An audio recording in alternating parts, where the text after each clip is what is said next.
Building understanding together. Constructive learning in action.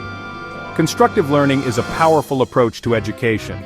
It emphasizes that students actively build their understanding. They don't just passively receive information.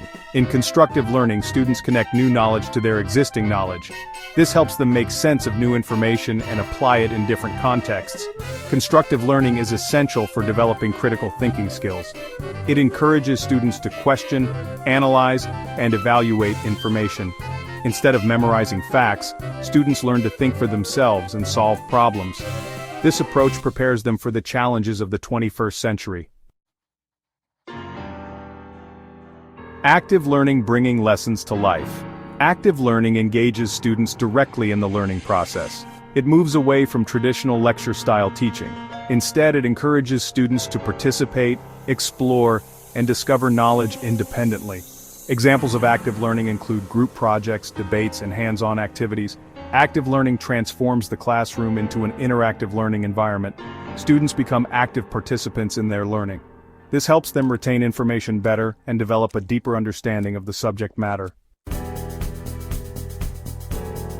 Collaboration learning from each other. Collaboration is a key element of constructive learning. It allows students to learn from each other and develop their interpersonal skills. Group work, peer teaching, and collaborative projects are effective ways to promote collaboration in the classroom. When students work together, they learn to communicate effectively, negotiate, and resolve conflicts.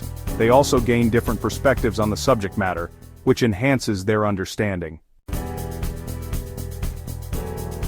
Problem solving, applying knowledge to real-world challenges. Problem solving is an essential skill in today's world. Constructive learning emphasizes problem solving as a way for students to apply their knowledge to real-world situations. Teachers can present students with open-ended questions, case studies, or real-world problems to solve. By tackling real-world problems, students develop critical thinking, problem-solving, and decision-making skills. They learn to think creatively, find solutions, and evaluate the effectiveness of different approaches.